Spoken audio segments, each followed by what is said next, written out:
Hello प्यारे बच्चों, good morning. कैसे हैं आप लोग? आई होप बहुत अच्छे होंगे और क्लासेस को खूब एंजॉय कर रहे होंगे। हम लोग हर रोज़ कुछ नया सीख रहे हैं और बहुत इंपॉर्टेंट तथ्य को डिस्कस कर रहे हैं। और ये आप लोग अगर सीरियसली पढ़ रहे होंगे तो कोई भी एग्जाम का क्वेश्चन होगा तो उसे सॉल्व करने में प्रॉब्लम नहीं हो रहा होगा। तो जब भी कोई क्लासेस करें तो उससे रिलेटेड जो क्वेश्चन एग्जाम में आए हैं उसको सॉल्व करने का कोशिश किया कीजिए। उससे आपको पता चलेगा कि आप किस दिशा में तैयारी कर रहे हैं और आपको कितना मदद मिल रहा है हमारे क्लासेस से। तो ये कंटिन्यू रखिएगा, रिविजन जरूर कीजिएगा, साथ ही क्वेश्चन सॉल्व जरूर कीजिएगा। जैसे आज का जो आपका चैप्टर है ये है जलवायु परिवर्तन। आज जो भी मैं आपको पढ़ाऊंगी इससे रिलेटेड क्वेश्चन सॉल्व करने का प्रयास कीजिएगा। देखिएगा आपको कितना समझ में आया और कितना मदद मिल रहा है हमारे द्वारा जो भी आपको चीज़ें दी जा रही हैं उससे। तो आज हम पढ़ेंगे जलवायु परिवर्तन। जलवायु परिवर्तन होता क्यों है पहले ये जान लेते हैं। और आई थिंक मैंने बहुत सारी चीज़ें आपको बताई भी हैं कि जो भी हमारे द्वारा ग्रीन हाउस गैसें उत्सर्जित की जा रही हैं ये जब इन्वायरमेंट में जाती हैं और कार्बन लेयर को मोटा कर देती हैं तो ये क्या करते हैं, हमारी जो पृथ्वी की गर्मी है उसे बढ़ा देते हैं। हम इसे थोड़ा सा समझ भी लेते हैं। जैसे मान लीजिए कि हमारी जो पृथ्वी है ये हमारी धरती है। यहाँ पे आप देखेंगे कि इन्वायरमेंट पाया जाता है। पृथ्वी के चारों तरफ गैस, जलवाष्प और धूल कणों से मिल करके आपका इन्वायरमेंट बनता है। लेकिन इस इन्वायरमेंट के लेयर में जो ये लेयर पाया जाता है इसमें पाया जाता है इसके ऊपर कार्बन की एक लेयर और जिसमें होती हैं ग्रीन हाउस गैसेस। और ये जो गैसेस होती हैं ये बहुत ही बढ़िया काम करती हैं। ये आदिकाल से अपना काम कर रहे हैं और इन्हीं के काम करने की वजह से हमारी जो पृथ्वी है इसका टेम्परेचर मेंटेन रहता है। तो ये क्या करते हैं, ऐसा नहीं है कि जो पृथ्वी का टेम्परेचर है आज ही है, पहले भी था। ये जो कार्बन लेयर है ये पहले भी था, प्राचीन काल में भी था, तभी हमारी धरती पर टेम्परेचर पाया जाता है। अगर ये कार्बन लेयर ना होते, जो ये कार्बन है या जो ये ग्रीन हाउस गैसेस का लेयर है, अगर ये ना होता तो बहुत प्रॉब्लम होती। प्रॉब्लम क्या होती कि ये जो आपका सूर्य है, जो कि आप जानते हैं हमें जो ऊर्जा मिलती है वो सूर्य से ही मिलती है, साथ ही हमें पार्थिव ऊर्जा भी मिलती है। लेकिन सबसे ज़्यादा जो हमारी पारिस्थितिकी तंत्र को, इन्वायरमेंट को ऊर्जा देने वाले स्रोत हैं वो सूर्य हैं। और सूर्य से आती हैं किरणें और ये धरती को गर्म करती हैं। सूर्य से दो तरह की किरणें आती हैं, एक लघु तरंग दैर्घ्य वाली और एक दीर्घ तरंग दैर्घ्य वाले। मैंने आपको पहले बताया भी है कि लघु तरंग दैर्घ्य वाली जो किरणें होती हैं वो खतरनाक होती है। उसमें पराबैंगनी किरणें, एक्स किरणें, ये सारी किरणें आती हैं। और जो औरक्त किरणें होती हैं ये दीर्घ तरंग वाली होती हैं, ये आपके लिए अच्छी होती हैं। और हमारा जो इन्वायरमेंट है ये दीर्घ तरंगों के लिए अपारदर्शी है और जो लघु तरंग आते हैं उनके लिए पारदर्शी है। यानी कि जो लघु तरंग आएंगे उनके लिए हमारा जो इन्वायरमेंट है ये पारदर्शी है, लेकिन दीर्घ तरंगों के लिए हमारा इन्वायरमेंट पारदर्शी नहीं है। यानी कि अगर यहाँ से दीर्घ तरंगें आएंगी तो हमारे इन्वायरमेंट में वो प्रवेश नहीं कर सकते। वो क्या हो जाएंगे, वो रिफ्लेक्ट हो जाएंगे यहाँ से, फिर वो वापस अंतरिक्ष में चली जाएंगी, वो धरती को नहीं मिलती। लेकिन जो लघु तरंग दैर्घ्य वाले होती हैं किरणें या लघु तरंगें होती हैं ये हमारी धरती को मिलते हैं। और जब भी हमारे इन्वायरमेंट में प्रवेश करते हैं तो यहाँ भी विभिन्न माध्यमों से बहुत सारे जो सूर्य के प्रकाश है या किरणें हैं रिफ्लेक्ट हो जाती हैं, जैसे धूल कणों से, या जो एल्बिडो होता है, मैंने आपको बताया था एल्बिडो का मतलब क्या होता है कि परावर्तन का दर कितना है। और सबसे ज़्यादा परावर्तन का दर जो भी चमकीली और चिकनी सतह वाली वस्तुएं होती हैं उनका होता है, जैसे कि ताजे बर्फ। और जितना ज़्यादा खुरदरी और डार्क कलर का होगा, कम चमकीला होगा, उतने ही ज़्यादा ये प्रकाश को अवशोषित करता है। तो हमारी धरती को ऊर्जा मिलती है इससे। और ये जो किरणें आ जाती हैं इन्वायरमेंट के अंदर और पृथ्वी से मिलती हैं और पृथ्वी को गर्म करती हैं, तो पृथ्वी धीरे धीरे 2 बजे तक गर्म होती है और 2 बजे तक बिल्कुल अच्छे से गर्म हो जाती है। इसके बाद आप देखेंगे जो सूर्य है ये बैक साइड होने लगते हैं, यानी कि हमारी जो धरती है वो घूर्णन करती है और फिर वो जो है दिशा बदल देती है। तो हमारे यहाँ धीरे धीरे, या कहिए कि पृथ्वी का एक साइड फिर सूर्य की रोशनी से विचलित हो जाता है या दूर हो जाता है। तो जब हमारी पृथ्वी पूरी तरह से गर्म हो जाती है उसके बाद शाम होता है और दिन ढल जाता है, अंधेरा हो जाता है, तो फिर पृथ्वी अपने अंदर की गर्मी को बाहर निकालती है। धीरे धीरे करके वो गर्मी को बाहर निकालती है और जब ये गर्मी निकलता है बाहर तो ये वापस इन्वायरमेंट में ऊपर जाता है और ये दीर्घ तरंगों के रूप में निकलता है। और हमारा जो इन्वायरमेंट है वो दीर्घ तरंगों के लिए अपारदर्शी है। ये चीज़ मैंने आपको पहले ही बताया है। यानी कि अगर कोई बाहर से आ रहा है और वो दीर्घ तरंग है तो वो अंदर नहीं आ सकता, और अगर कोई अंदर आया है और वो दीर्घ तरंग है तो वो बाहर नहीं जा सकता। तो इसे हमारा जो इन्वायरमेंट है वो रोक लेता है, उस गर्मी को बाहर नहीं जाने देता है। और आप देखेंगे ये जो रोकने का काम करते हैं, ये जो भी आपके ग्रीन हाउस गैसेस हैं इसी को कहते हैं, जिसमें आपके कार्बन का 60% का योगदान है, इसीलिए हम इसे कार्बन लेयर कहते हैं। तो ये कार्बन लेयर हमारे धरती पर सदियों से पाया जा रहा है, लेकिन अभी प्रॉब्लम क्या हो गया कि हमने कार्बन की मात्रा बढ़ा दी है। मैंने आपसे पहले भी बताया था कि कार्बन की जो मात्रा है धरती पर तो नियत है, लेकिन ये अलग अलग रूपों में पाया जाता है, कहीं कोयले के रूप में, कहीं आप देखेंगे कि आपके जो फ्यूल होते हैं लिक्विड के रूप में, तो गैसीय रूप में, तीनों रूपों में कार्बन आपके धरती पर मौजूद है। लेकिन हमने क्या किया है, जो कार्बन आपके ठोस और द्रव रूप में थे उसे हमने गैसीय रूप में परिवर्तित कर दिया, यानी कि इन्वायरमेंट में उसकी मात्रा बढ़ा दी है। और जब इन्वायरमेंट में इसकी मात्रा बढ़ेगी तो ये जो लेयर है, जो आपका ग्रीन हाउस गैसेस का लेयर है, ये लेयर मोटा होता जा रहा है, और ये जितना ज़्यादा मोटा होता जाएगा उतनी ही इस गर्मी को बाहर नहीं जाने देगा। ये जो गर्मी ऊपर जाती थी, इसे क्या होता था, हमारा जो इन्वायरमेंट होता था ये धीरे धीरे जाने देता था, इसे रोक के रखता था, इसे अचानक नहीं जाने देता था। तो धीरे धीरे जब ये गर्मी बाहर निकलती थी तो पृथ्वी हमारी धीरे धीरे ठंडी हो जाती थी, यानी कि फिर वो अपने औसत तापमान पे आ जाती थी, और नेक्स्ट डे फिर से जब सूर्य की गर्मी उसे मिलती थी वो फिर से धीरे धीरे गर्म होता था। तो ये जो नेचुरल प्रोसेस चल रहा था ये बहुत अच्छा था, इससे धरती गर्म भी होती थी और फिर अपने टेम्परेचर को मेंटेन भी कर लेती थी, यानी कि गर्मी कम भी हो जाता था। लेकिन अभी प्रॉब्लम क्या हो गया, ये जो ग्रीन हाउस गैसों से बना हुआ लेयर है ये मोटा होता जा रहा है। तो जो धरती अपने अंदर से गर्मी निकालती है, ये गर्मी अब वापस इन्वायरमेंट में नहीं जा पा रहा है, या इसका जो जाने का रेशियो है ये कम होते जा रहा है, जिसकी वजह से जो पृथ्वी का औसत टेम्परेचर है ये बढ़ते जा रहा है। और अगर ऐसे ही ग्रीन हाउस गैसेस का जो बढ़ने का रेशियो है ये इसी तरह बढ़ता रहा तो ये जो लेयर है ये बहुत ही मोटा हो जाएगा, और फिर धीरे धीरे जो हमारी पृथ्वी है ये आग के गोले के रूप में तब्दील हो जाएगी। यहाँ के जो वनस्पतियाँ हैं, जो जीव जंतु हैं, वो समाप्त हो जाएंगे। इसी वजह से हमें ग्रीन हाउस गैसेस को कंट्रोल करने की ज़रूरत है। तो ये जो प्रोसेस नेचुरली चल रहा था ये अभी बाधित हो रहा है, और ये क्यों हो रहा है, क्योंकि मनुष्यों ने बहुत ज़्यादा जो है कार्बन बढ़ा दिया है, या जो दूसरे गैसेस हैं जैसे CFC है, मीथेन है, और अन्य गैसें हैं, नाइट्रस ऑक्साइड है, जिससे कि आपका ग्लोबल वार्मिंग बढ़ता है, यानी कि ये सारे ग्रीन हाउस गैसेस हैं, इनकी मात्रा बहुत ज़्यादा बढ़ती जा रही है। और अगर ये ऐसे बढ़ती रही तो हमारी पृथ्वी पर रहना या जीवन यापन करना संभव नहीं होगा। इसी को कहते हैं ग्रीन हाउस इफेक्ट, या इसी को कहते हैं कि जो आपका ग्लोबल वार्मिंग हो रहा है, यानी कि हमारी जो पृथ्वी है ये गर्म हो रही है, इसका टेम्परेचर बढ़ रहा है, चूँकि ग्रीन हाउस गैसेस का जो लेयर है ये मोटा होता जा रहा है। जैसे छोटे से एग्जाम्पल से आप इसको समझ सकते हैं, आपका जो शरीर है इसका टेम्परेचर 37 डिग्री सेल्सियस जो है ये नॉर्मल है, इतना आपके बॉडी का टेम्परेचर होना चाहिए। लेकिन जब आप देखते हैं गर्मी के मौसम में इन्वायरमेंट का गर्मी बढ़ जाता है तो हमारी बॉडी उस गर्मी को एब्जॉर्ब करने लगती है, और जब उस गर्मी को एब्जॉर्ब करती है तो हमें बहुत ज़्यादा गर्मी महसूस होता है। लेकिन 37 डिग्री से ज़्यादा जो है बॉडी हमारी गर्म नहीं होनी चाहिए, तो उसको ठंडा करने के लिए हमारी बॉडी वाष्पोत्सर्जन करने लगती है, यानी कि शरीर से पसीने निकलने लगते हैं, और फिर हमारा जो टेम्परेचर है वो हमें मेंटेन महसूस होता है या थोड़ा ठंडा महसूस होता है। लेकिन अगर इससे भी हमें ठंडा महसूस नहीं होता तो हम फिर दूसरे कृत्रिम विधि का उपयोग करते हैं और अपने टेम्परेचर को कम करने की या 37 डिग्री मेंटेन करने का प्रयास करते हैं। पृथ्वी भी हमारी सेम ऐसी है कि वो अपना जो एक नियत टेम्परेचर है उसे मेंटेन करने का प्रयास करती है, वो उससे ज़्यादा गर्म नहीं होना चाहती, उसे धीरे धीरे ठंडा करती है। लेकिन मान लीजिए आप गर्मी के मौसम में हल्के कपड़े पहनते हैं ताकि आपके शरीर का जो टेम्परेचर है वो बाहर निकलता रहे, और हल्का कपड़ा होने की वजह से शरीर की गर्मी बाहर नियत निकलती रहती है, जिससे आपको नॉर्मल महसूस होता है। ऐसे ही धरती का जो लेयर था ग्रीन हाउस गैसेस का वो पतला था, और धरती अपने अंदर की गर्मी को धीरे धीरे बाहर निकाल देती थी। लेकिन मान लीजिए आपको गर्मी के मौसम में स्वेटर पहना दिया जाए या कंबल उड़ा दिया जाए तो ऐसे में आपको बहुत ज़्यादा दिक्कत होगी, क्योंकि आपके शरीर के अंदर की जो गर्मी है वो बाहर नहीं निकलेगी,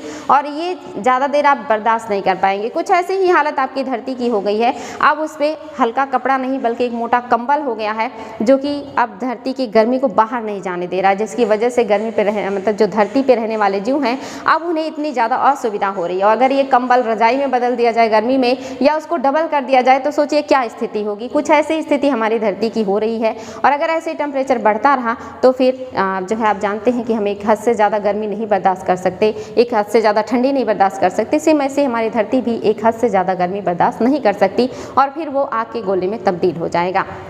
इसके लिए जो भी सलूशन है उसके बारे में हमने काफ़ी कुछ बात भी किया है। तो अब आपको समझ में आ रहा होगा कि हमारे यहाँ जो भी दिक्कतें हो रही हैं वो क्यों हो रही हैं। और आपको पता है अगर धरती की जो टेम्परेचर ऐसे बढ़ता रहा तो क्या होगा, यानी कि ग्लोबल वार्मिंग होगा तो क्या प्रॉब्लम्स होंगी। तो अपने आप में ग्लोबल वार्मिंग एक बहुत ही बड़ा मुद्दा है। हम इस पर किसी और दिन बहुत विस्तार पूर्वक डिस्कशन करेंगे और आपको बताएंगे कि ग्लोबल वार्मिंग होता क्या है और इससे क्या क्या इफेक्ट आएंगे। आपको जान करके बहुत आश्चर्य होगा और जान करके एक अलग ही तजुर्बा मिलेगा कि वाकई में ग्लोबल वार्मिंग कितना खतरनाक है।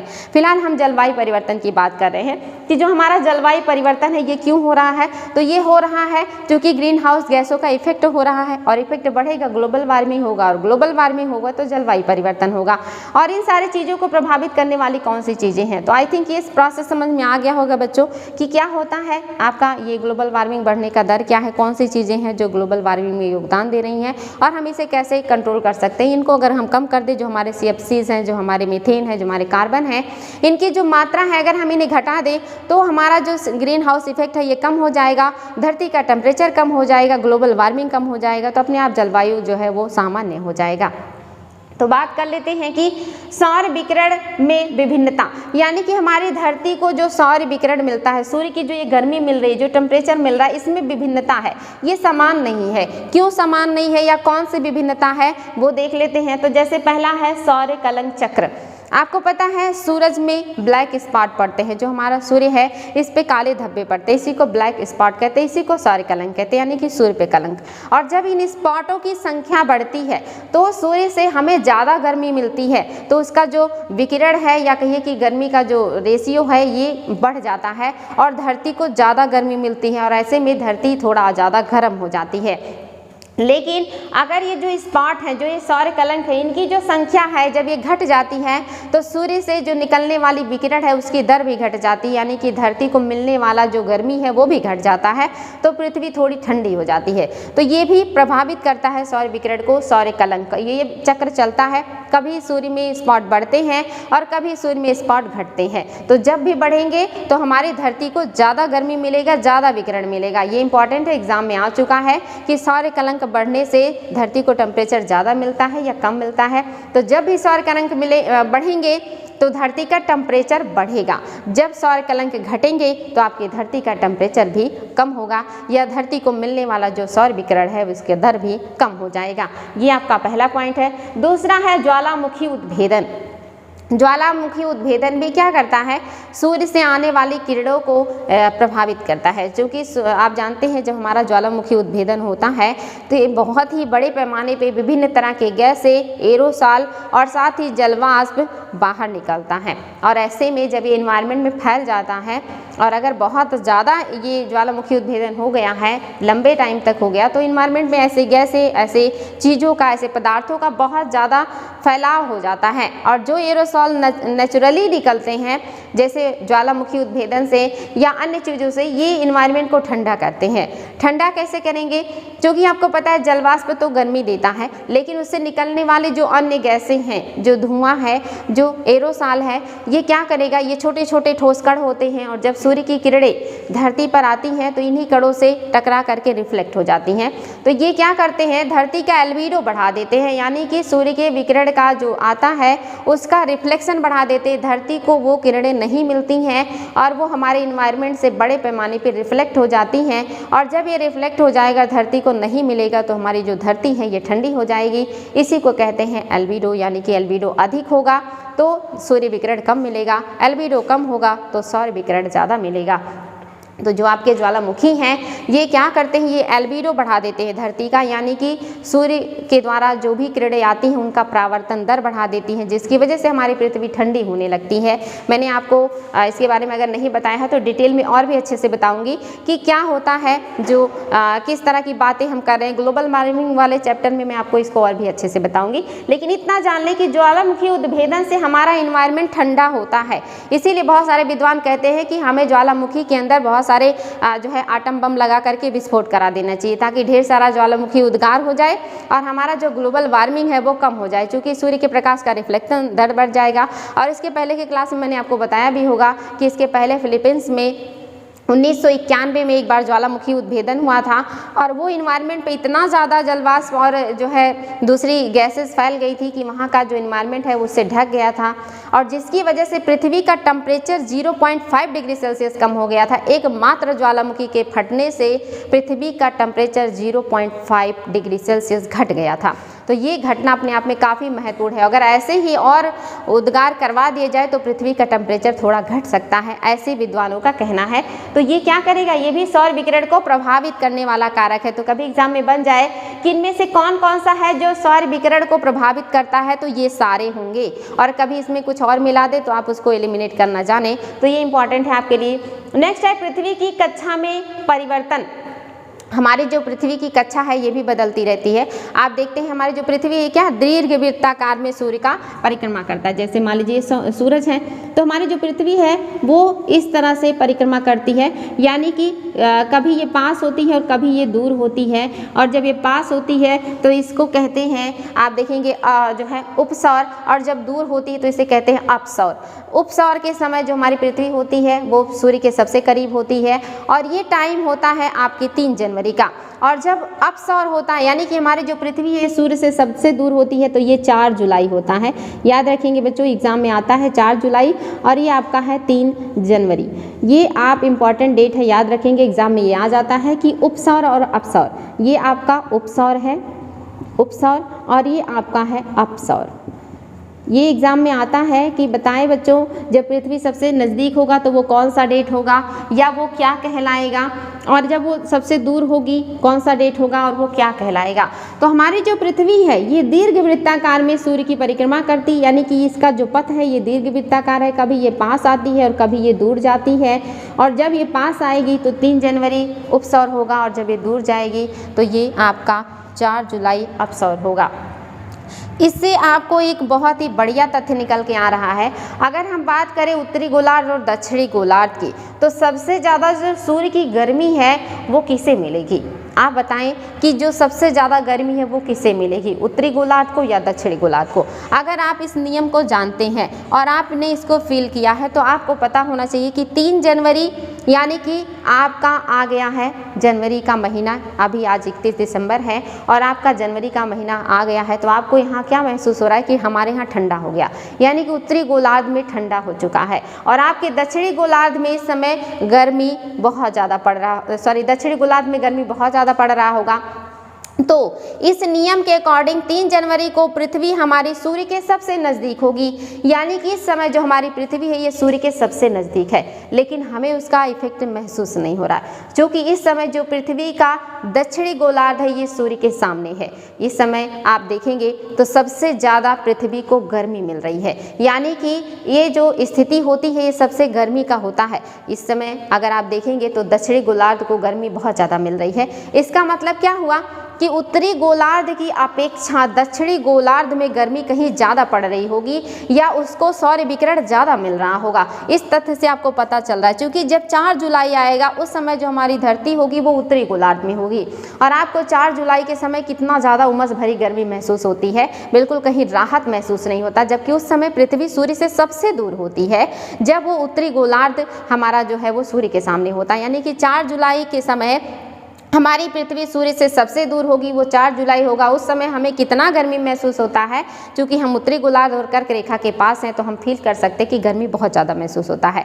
और उस समय यहाँ पे सबसे ज़्यादा एक तरीके से कहिए कि नॉर्मल मौसम रहता होगा या ठंडा रहता होगा। तो इस हिसाब से आप देख सकते हैं कि 4 जुलाई जब पृथ्वी सबसे दूर है तब हमें इतनी गर्मी महसूस हो रही है, तो 3 जनवरी जब पृथ्वी सबसे नज़दीक होती है और उस समय दक्षिणी गोलार्ध सूर्य के सामने होता है तो वहाँ कितनी ज़्यादा गर्मी महसूस होती होगी, यानी कि कहीं ना कहीं उत्तरी गोलार्ध से ज़्यादा जो गर्मी है वो या विकिरण आपके दक्षिणी गोलार्ध को मिलता है। लेकिन ये चीज़ हमें फील नहीं होता क्योंकि हम इस नियम को अच्छे से गौर नहीं फरमाते हैं। तो अब आप लोगों को समझ में आ गया होगा। अगर कभी एग्जाम में क्वेश्चन बने कि सूर्य की सबसे ज़्यादा गर्मी किस गोलार्ध को मिलती है तो वो दक्षिणी गोलार्ध को मिलती है। क्यों मिलती है कि 3 जनवरी को हमारी पृथ्वी सूर्य के सबसे नज़दीक होती है और वो टाइम होता है दक्षिणी गोलार्ध के सामने होने का, जब वो सूर्य के सामने होता है। तो ये बहुत इंपॉर्टेंट तथ्य है। आई थिंक ये समझ में आया होगा। सोचिए अगर ये हालत हमारे यहाँ हो जाए तो हमें कितना ज़्यादा प्रॉब्लम होगा, लेकिन ये दक्षिणी गोलार्ध में इस समय सबसे ज़्यादा गर्मी महसूस हो रहा होगा।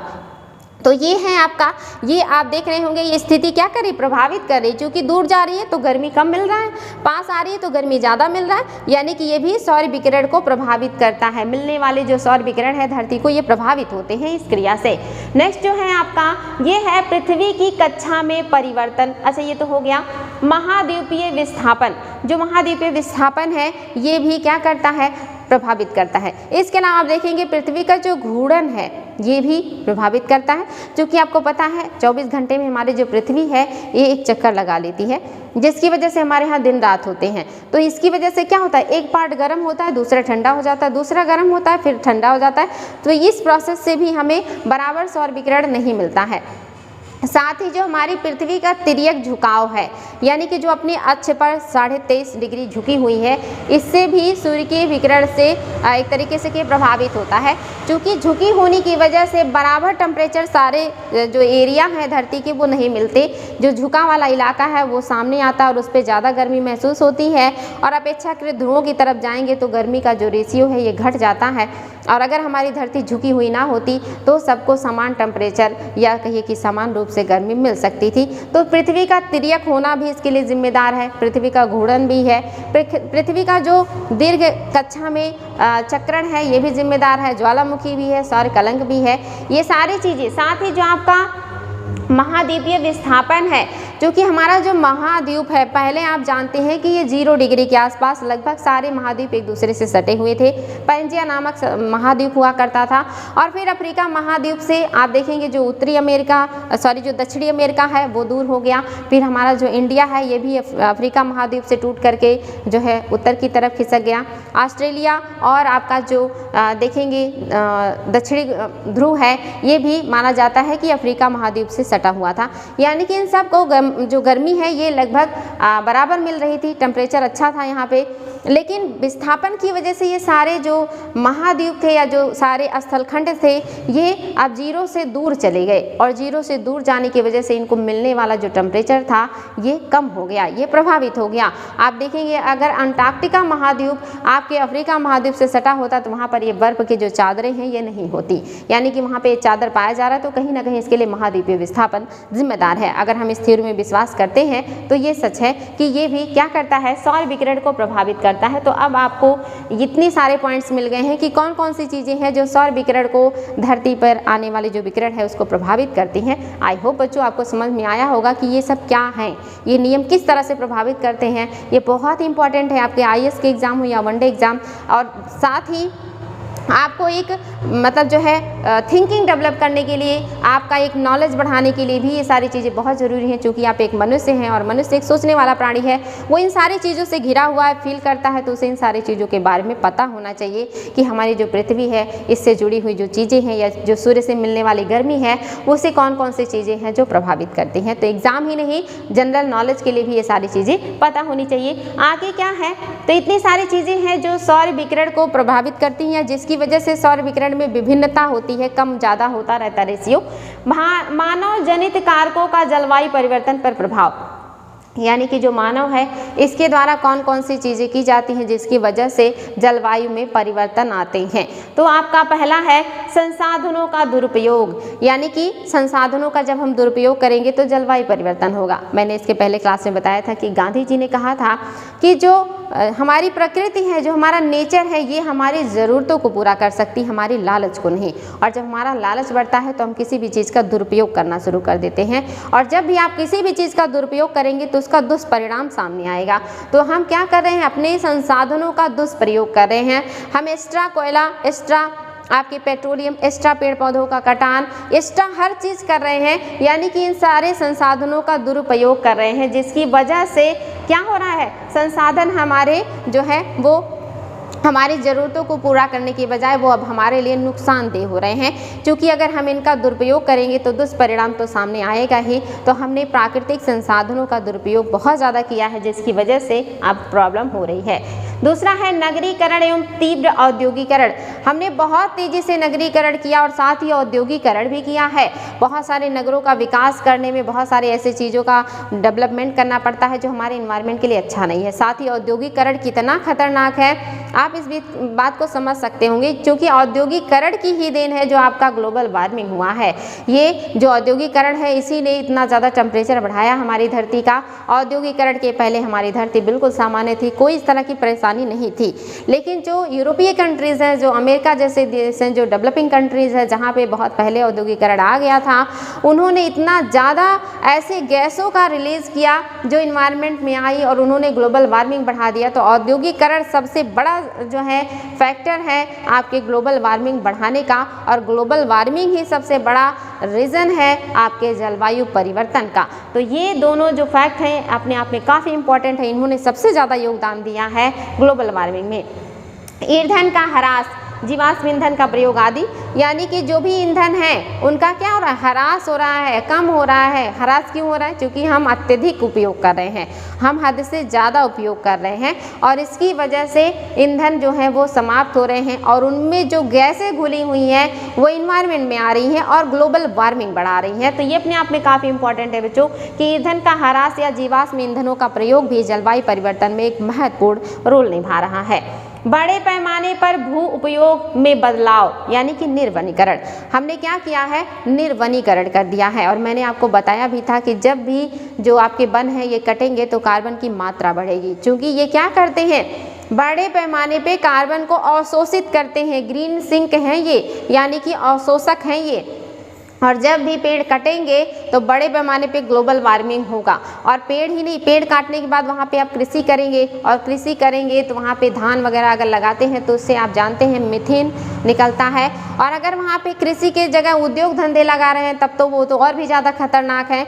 तो जब भी हम वनों को काटेंगे और वहाँ पे कोई भी बदलाव लेकर के आएंगे तो उससे आपका ग्लोबल वार्मिंग बढ़ेगा। और वन तो अपने आप में बहुत महत्वपूर्ण है, उनको काट देना ही ग्लोबल वार्मिंग बढ़ाना हो गया, क्योंकि जो रेशियो था कार्बन के ऑब्जर्व करने का वो घट गया और वो इन्वायरमेंट में ऐसे कैसे रहेंगे और फिर तो आपका ग्लोबल वार्मिंग बढ़ना ही बढ़ना है। तो आपके ग्रीन सिंक को अगर आप समाप्त करेंगे तो आपके लिए प्रॉब्लम आएगी ही आएगी। तो ये आपने क्या किया, अपने भूमि के उपयोग के लिए बहुत सारे पेड़ों को काट डाला और ये पेड़ कटने की वजह से ग्लोबल वार्मिंग में एक बड़ा रोल निभा रहे हैं। और हम भूमि को क्यों काटते हैं, या तो हम वहाँ पे घर बनाएंगे, या तो इंडस्ट्री बनाएंगे, या तो उसको खेत में तब्दील करेंगे, या रोड या दूसरे वर्क हम वहाँ पे करते हैं। ये सारे ग्लोबल वार्मिंग बढ़ाने में अपना महत्वपूर्ण योगदान देते हैं। नेक्स्ट है आपका वातावरण में CO2 आदि जैसे कि GHG के उत्सर्जन में वृद्धि करते हैं, यानी कि ग्रीन हाउस गैसेस के उत्सर्जन में वृद्धि करता है कौन, CO2। जो इन्वायरमेंट में CO2 है ये अगर इसकी मात्रा बढ़ेगी तो ग्लोबल वार्मिंग होगा। और मात्रा क्यों बढ़ती है, बहुत अच्छे से हमने पढ़ लिया है कि जितने भी हमारे घरेलू जो भी लकड़ी ईंधन जलाएंगे, कोयला जलाएंगे या अन्य जो फ्यूल हैं उनका उपयोग करेंगे तो कार्बन की मात्रा बढ़ेगी। एक तो हम कार्बन की मात्रा बढ़ा रहे हैं, दूसरी तरफ जो कार्बन को एब्जॉर्ब करने वाले स्रोत हैं उसे हम समाप्त कर रहे हैं। तो ऐसे में हम दो गलत काम कर रहे हैं, एक तो हम बढ़ा रहे हैं, दूसरा जो उसको सोखने वाले हमारे स्रोत थे, पेड़ पौधे थे, वनस्पतियाँ थे, पादप थे, जो आपके पादप लॉग थे, हम उसे भी समाप्त कर दे रहे हैं कि एब्जॉर्ब करने वालों की भी संख्या घट गई और बढ़ाने वाले बढ़ते ही जा रहे हैं। तो ये क्या हो रहा है, ग्लोबल वार्मिंग के लिए बहुत बड़ा जिम्मेदार कारक बन रहा है। अगर हम ग्लोबल वार्मिंग में अपना योगदान दे रहे हैं तो हमें बहुत ज़्यादा पेड़ पौधे लगाना चाहिए, ताकि जो हम एक्स्ट्रा उत्सर्जन कर रहे हैं पेड़ पौधे उसको एब्जॉर्ब कर लें और वो जो है ग्रीन सिंक और जो हमारा ब्लू सिंक है हम इसे बढ़ावा दें, तो इस कार्बन उत्सर्जन का जो दर है इसमें थोड़ी कमी लाई जा सकती है, इसका जो मात्रा है घटाया जा सकता है। नेक्स्ट है समताप मंडल में ओजोन ह्रास। हमारा जो ओजोन मंडल है ये बड़े पैमाने पे आप देखेंगे पराबैंगनी किरणों को रिफ्लेक्ट कर देता है और बहुत सारे जो किरणें हैं उसे अब्जॉर्ब कर लेता है। लेकिन हमने इतना ज़्यादा CFC गैसें या अन्य गैसों का उत्सर्जन कर दिया कि इन्होंने ओजोन का क्षरण शुरू कर दिया है। और जब ओजोन का क्षरण होगा तो जितने भी हानिकारक विकिरण हैं लघु तरंगदैर्ध्य वाले जो हमारे इन्वायरमेंट के लिए या कहिए कि यहाँ पे जो मनुष्य हैं, जो जीव जंतु हैं, जो वनस्पतियाँ हैं, उनके लिए जो हानिकारक हैं, ये किरणें अब धरती पर आने लगी हैं। और ये हमारे लिए बहुत ही घातक हैं। तो ये भी क्या कर रहे हैं, ये मनुष्य का ही योगदान है कि जो आपका लेयर है जो बना हुआ है समतापमंडल में, इसका भी क्या हो रहा है, क्षरण हो रहा है। तो समतापमंडल में जो ओजोन का ह्रास है ये भी मनुष्य की गतिविधियों की वजह से ही हो रहा है। तो ये भी इम्पॉर्टेंट है। साथ ही तापमान में वृद्धि करने का योगदान हम पूरा भरपूर योगदान इसमें कर रहे हैं अपना, क्योंकि टेम्परेचर धरती का बिल्कुल मेंटेन था, जो भी नेचुरली चीज़ें चल रही थी वो प्रोसेस बहुत अच्छा था, हमने उस प्रोसेस को डिस्टर्ब कर दिया है अपनी गतिविधियों से, अपने स्वार्थ थे या अपने लालचवश हमने उस सारे चीज़ों को क्या किया, डिस्टर्ब कर दिया है। और ये क्यों हुआ है तो आपको पता ही है, जितनी भी ग्रीन हाउस गैसेज हैं इन्हीं की वजह से ग्लोबल वार्मिंग हो रहा है और इसके उत्सर्जन दर बढ़ाने का काम किसका है, मनुष्यों का है। तो ये मनुष्यों की वजह से ही आपका क्या हो रहा है, तापमान में वृद्धि हो रही है। तो ये मानव के द्वारा जो इतने सारे कारक हैं ये जिम्मेदार हैं जलवायु परिवर्तन के लिए। तो ये भी आपके कूट में क्वेश्चन बन सकता है कि बच्चों बताएं इनमें से कौन कौन से कारक हैं जो मानव जनित हैं, जो ग्लोबल वार्मिंग में अपना योगदान दे रहे हैं या जलवायु परिवर्तन में अपना योगदान दे रहे हैं। तो ये सारी चीज़ें हैं जो मनुष्यों के द्वारा किया गया है और जो जलवायु परिवर्तन में महती भूमिका निभा रहा है। नेक्स्ट है आपका जलवायु परिवर्तन का मानव एवं पारितंत्र पर प्रभाव, यानी कि जब जलवायु परिवर्तन होगा तो उसका मनुष्य और आपके पारिस्थितिकी तंत्र पर क्या प्रभाव पड़ेगा। तो इसमें आपका पहला है मानव स्वास्थ्य पर प्रभाव एवं बीमारियां, यानी कि जब आपका ग्लोबल वार्मिंग होगा तो क्या होगा, जलवायु परिवर्तन होगा तो क्या दिक्कतें होंगी। तो मैं आपको ऐसे ही समझा दे रही हूँ, आप इसको बहुत अच्छे से दिमाग में रखिएगा कि जब भी हमारे यहाँ ग्रीन हाउस गैसेस बढ़ेंगी, इनका रेशियो बढ़ेगा तो पृथ्वी का गर्मी बढ़ेगा, टेम्परेचर बढ़ेगा। और पृथ्वी की गर्मी अगर बढ़ी, जैसे ये पृथ्वी है, इस कार्बन लेयर का होना बहुत ज़रूरी है। अगर ये ना हो तो भी जीवन संभव नहीं है, और अगर ये अत्यधिक हो जाए तो भी जीवन संभव नहीं है। अगर ये ना हो, अगर ये कार्बन लेयर ना होता तो हमारी धरती क्या होती, दिन में सूर्य की सारी किरणें आती और धरती को बहुत तेज़ी से गर्म कर देती। और जब पृथ्वी हमारी बहुत तेज़ी से गर्म हो जाता तो इसका टेम्परेचर दिन में बहुत ज़्यादा हो जाता। लेकिन जैसे ही सूर्य पृथ्वी के मतलब बैक जाते या पृथ्वी जो है घूर्णन करके दूसरी दिशा में हो जाती तो ये धरती फिर उतनी ही तेज़ी से ठंडी शुरू हो जाती। इसके जो विकिरण हैं ये बाहर निकलते, पार्थिव विकिरण बाहर निकलते और ये तेज़ी से ये कार्बन लेयर नहीं होता तो ये अंतरिक्ष में चले जाते। और जब ये अंतरिक्ष में चले जाते तो पृथ्वी फिर माइनस में चली जाती, यानी कि रात में टेम्परेचर माइनस में होता और दिन में टेम्परेचर बहुत ज़्यादा होता। तो ऐसे में हमारी पृथ्वी क्या होता, ये निर्जन ग्रह हो जाता, क्योंकि यहाँ पे टेम्परेचर दिन में ज़्यादा है, रात में बहुत ठंडा है, तो यहाँ पे कोई सर्वाइव नहीं कर सकता था। तो यहाँ पे जीवन है तो इस कार्बन के लेयर की वजह से या इस ग्रीन हाउस इफेक्ट से ही है।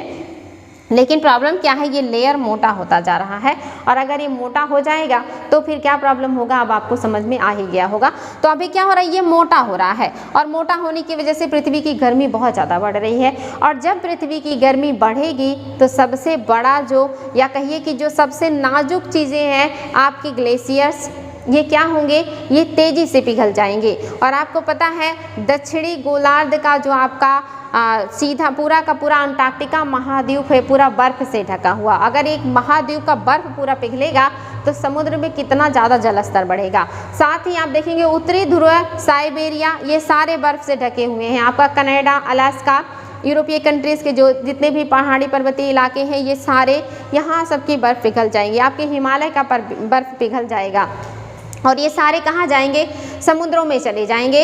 और सबसे पहले क्या करेंगे, समुद्र का जल स्तर बढ़ा देंगे। और जैसे ही समुद्र का जल स्तर बढ़ेगा तो जितने भी छोटे छोटे द्वीपीय देश हैं जो आप बड़े पैमाने पे देखते हैं, ओशिनिया में जो आप देखते हैं, आपके ऑस्ट्रेलिया के आसपास जो आप देखते हैं कैरेबियन द्वीप समूह, ये सारे देश डूब जाएंगे।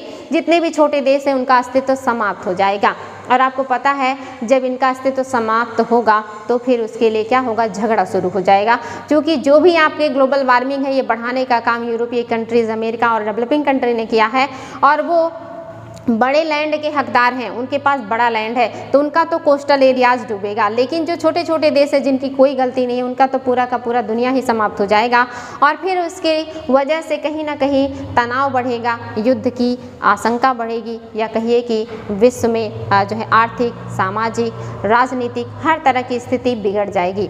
तो ये तो हुआ आपका ग्लोबल वार्मिंग बढ़ने का पहला रीज़न, मतलब पहला आपने देखा कि क्या आउटपुट आएगा कि आपके जितने द्वीपीय देश हैं वो डूब जाएंगे। साथ ही इंडिया जैसा देश जिसके पास इतना लंबा चौड़ा या बड़ा कोस्टल एरिया है, यहाँ पे 9 जो राज्य हैं ये क्या होंगे, ये 9 के 9 राज्य प्रभावित हो जाएंगे। मुंबई जैसे शहर डूब जाएंगे और कहीं ना कहीं जो स्थल एरिया है ये कम हो जाएगा। तो यहाँ पर भी क्या होगा, क्राइसिस आएगा ज़मीन का और अन्य चीज़ों के लिए मारामारी बढ़ेगा। ये पहला आपने परिणाम देखा। दूसरा क्या होगा, जितनी भी सतत वाहिनी नदियां हैं जो कि बर्फ से या ग्लेशियर से निकलती, जैसे गंगा, यमुना, कोसी, गंडक, जितनी भी ये नदियां हैं ये सब क्या हो जाएंगे, ये कहीं ना कहीं इनका जो वाटर लेवल है बिल्कुल कम हो जाएगा या ये सूखने लगेंगी। और जब इनमें पानी कम हो जाएगा तो इससे जो सिंचाई होता है, जो पेयजल की उपलब्धता है, ये सारे खत्म होंगे। बिजली उत्पादन इससे जो है प्रभावित हो जाएगा और फिर उसके लिए यानी कि मीठे पानी के लिए मारपीट शुरू हो जाएगा। अभी भी शुरू है। आप देखते हैं कावेरी जल नदी विवाद, आप देखते हैं सिंधु नदी विवाद, आप देखते हैं तीस्ता नदी विवाद, यानी कि ये 2 राज्यों या 2 से अधिक राज्यों के बीच भी होता है, 2 से अधिक देशों के बीच भी होता है। और ये जो झगड़ा है ये और ज़्यादा बढ़ेगा, क्योंकि जो पहले होगा वो देश उसका उपयोग कर लेगा और जो बाद में देश या राज्य आएंगे वो उसके लिए झगड़ा करेंगे। क्योंकि ये प्राकृतिक संसाधन है तो झगड़ा लाजमी है, तो इसकी वजह से भी क्या होंगे, तनाव बढ़ेगा, झगड़ा बढ़ेगा। और जहाँ से नदियाँ बहती वहाँ वाटर लेवल मेंटेन रहता तो वाटर लेवल भी घट जाएगा।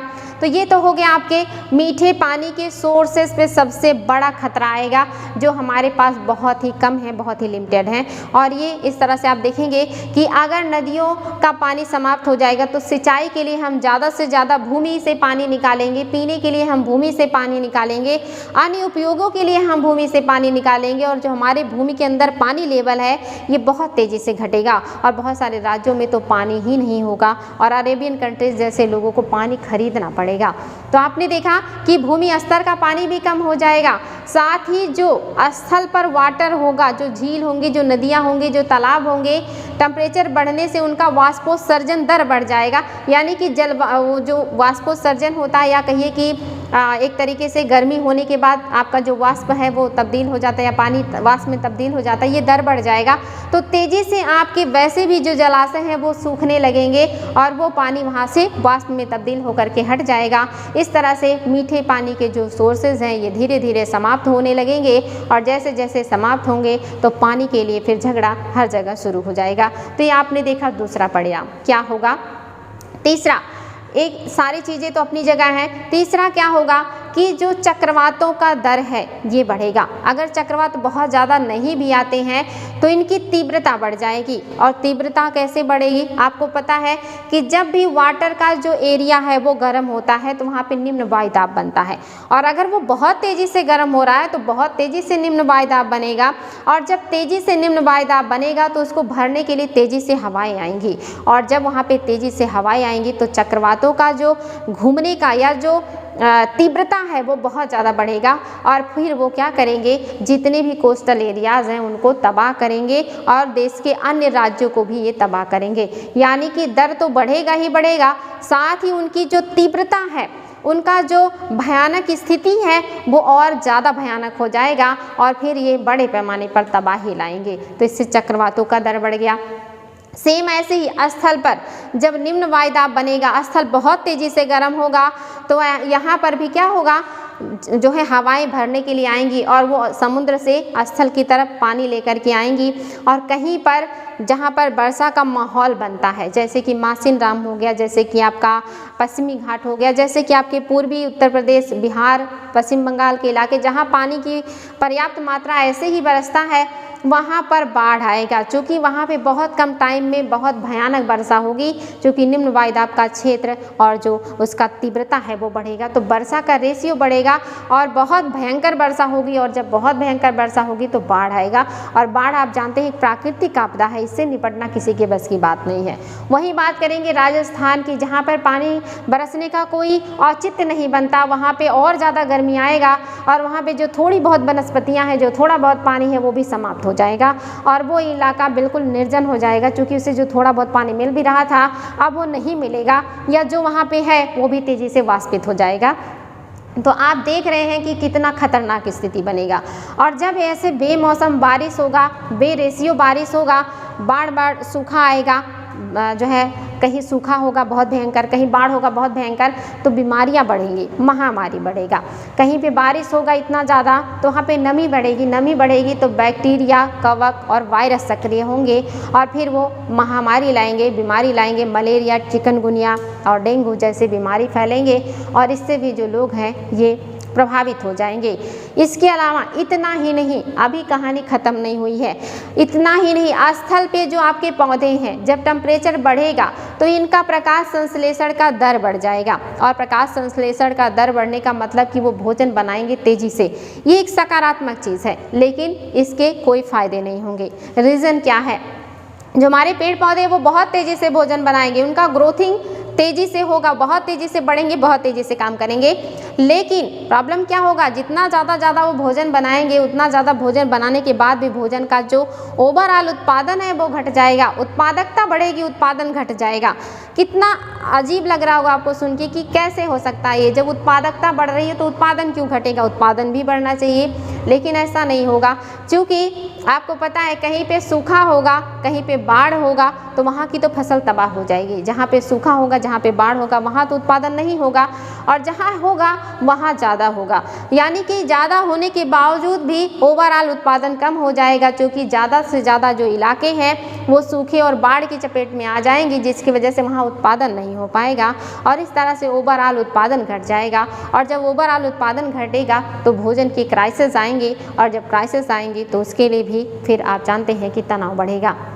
बात करेंगे जलीय पारितंत्र पे क्या प्रभाव पड़ेगा। ये तो आपने स्थल का देखा, मीठे पानी के सोर्स समाप्त हो गए, बीमारियों का पूरा सैलाब आएगा, साथ ही भोजन का उत्पादन दर घट जाएगा, जो टेम्परेचर बढ़ेगा सो अलग, और टेम्परेचर बढ़ेगा तो सबसे ज़्यादा प्रभावित कौन होंगे? उष्णकटिबंधीय देश, और भारत हमारा किस में आता है? उष्णकटिबंधीय में आता है, यानी कि ग्लोबल वार्मिंग बढ़ने से हमारा जो देश है ये बहुत ज़्यादा खतरनाक स्थिति में आएगा। हमारे यहाँ चक्रवातों का दर बढ़ेगा, पानी का लेवल घटेगा, भोजन की मात्रा घटेगी, महामारी भी आएगी। क्योंकि हम विकासशील देश हैं, हमारे पास उतनी टेक्नोलॉजी, उतना पैसा या ऐसी चीज़ें नहीं हैं, तो हम ग्लोबल वार्मिंग से बहुत ज़्यादा प्रभावित होने वाले देश हैं। साथ ही हमारे ग्लेशियर्स भी पिघलेंगे और नदियाँ भी सूख जाएंगी।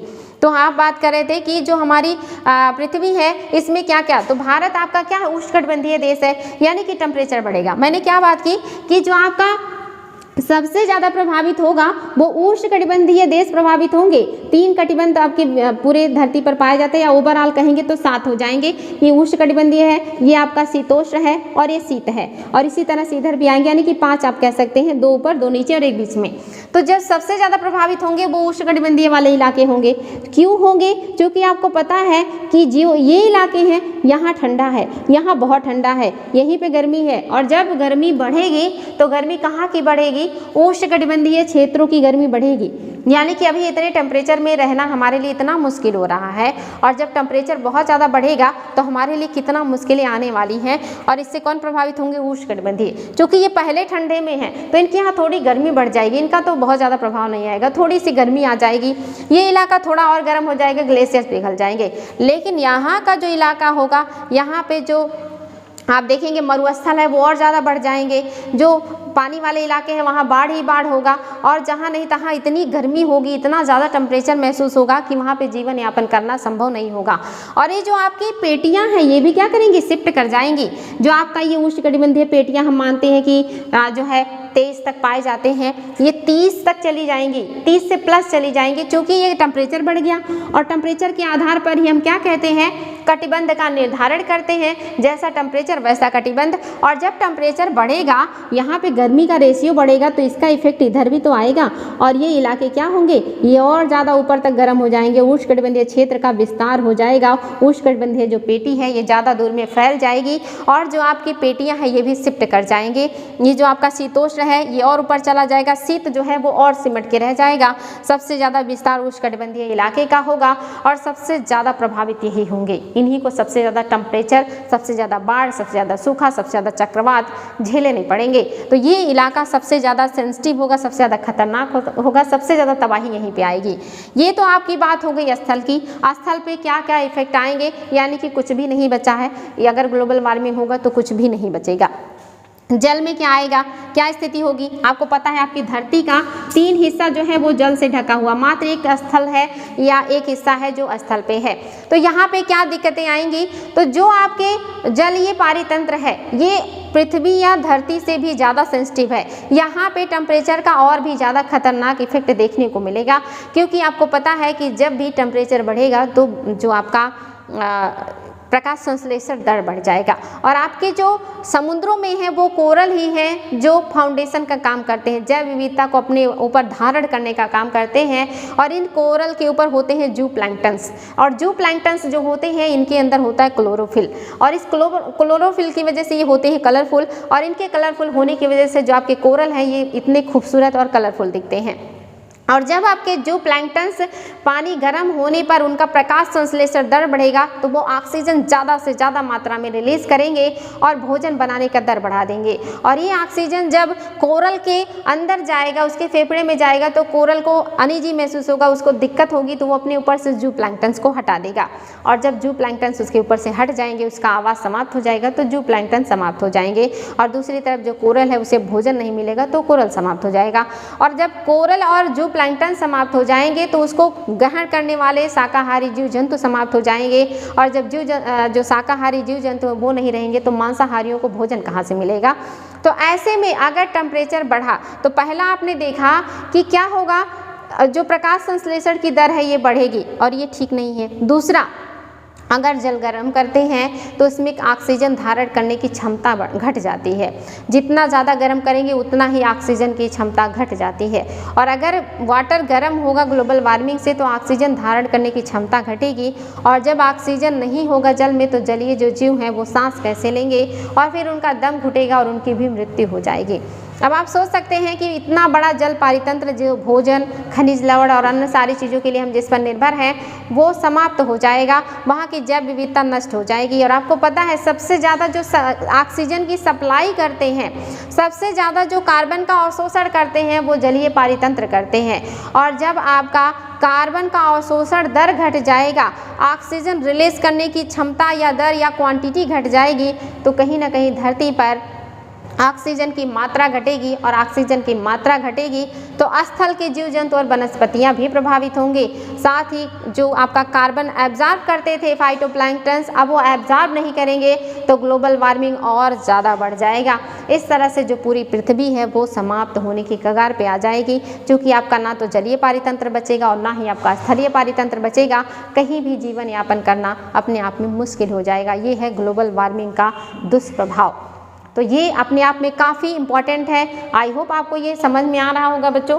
तो हमने ये डिस्कस किया, हम इसमें थोड़ा सा और देख लेते हैं। तो अब ये आप लोगों को समझ में आ गया होगा कि अगर जलवायु परिवर्तन होगा तो मानव और पारितंत्र पर क्या प्रभाव आएगा। सारी चीज़ें मैंने आपको बता दी हैं कि मानव के स्वास्थ्य पर प्रभाव पड़ेगा, बीमारियाँ आएंगी, पता चल गया आपको।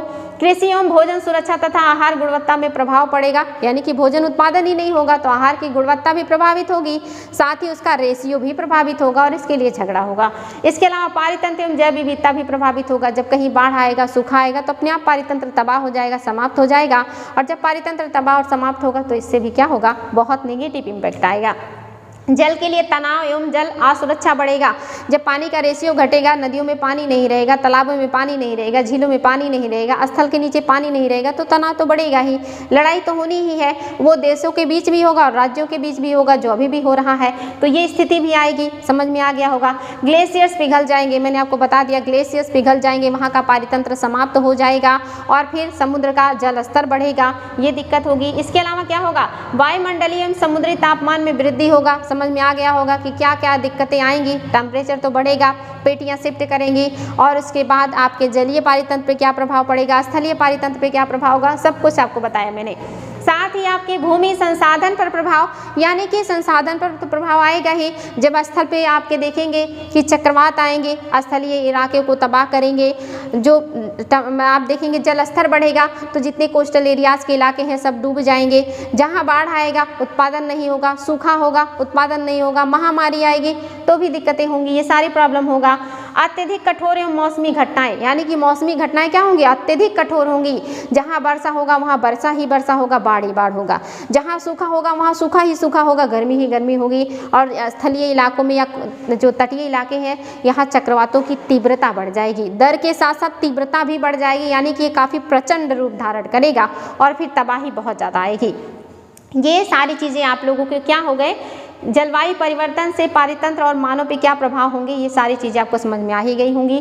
साथ ही आपका वैश्विक तापन, ग्लोबल वार्मिंग समझ में आ गया होगा। यही है ग्लोबल वार्मिंग क्यों हो रहा है, इसके क्या जो है सोल्यूशन है, ये भी हम बताएंगे।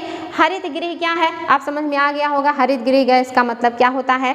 तो ये 2 पॉइंट और समझ लीजिए बच्चों, इतना आपके लिए इतना ज़्यादा इंपॉर्टेंट है कि ये आप अगर समझ लेते हैं तो एग्जाम में कभी कोई गलती नहीं होगी।